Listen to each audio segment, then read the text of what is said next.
Chef K, welcome back to the channel. Italian sausage panino, open-faced sandwich. Let's get this one started by cooking some raw Italian sausage. We're going to brown it on both sides. Then we're going to finish it off with water. We're going to boil it in the pan. I'm going to boil it for 15 minutes, and that'll make sure that the inside's completely done and we won't split the casings.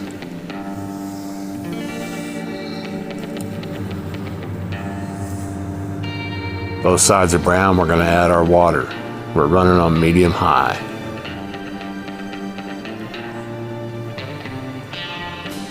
Let's let them boil for 15 minutes. Make sure they're done. I'm going to grate up a ½ pound of mozzarella for the ciabatta bread. We'll put that on there thick. We'll put it on the ciabatta bread, put it under the broiler. Looks like our sausages are done. We're going to pull them out. We're going to cut them up into coins. There's our ciabatta bread. We've laid that ciabatta bread open. Now we've covered it with our grated mozzarella. We've got our marinara in the skillet and we're heating it up. We're going to cut these Italian sausages into coins, put them into the marinara, let them heat through. Put them on simmer about 15 minutes. That'll get good marinara flavor in that sausage.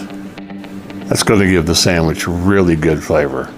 You load your sausage into your marinara. Turn it up on medium. Let it bubble. Let it get good and hot. Heat those sausages through. There goes our cheese-covered ciabatta bread into the broiler. It's going to come out of the broiler nice and golden brown.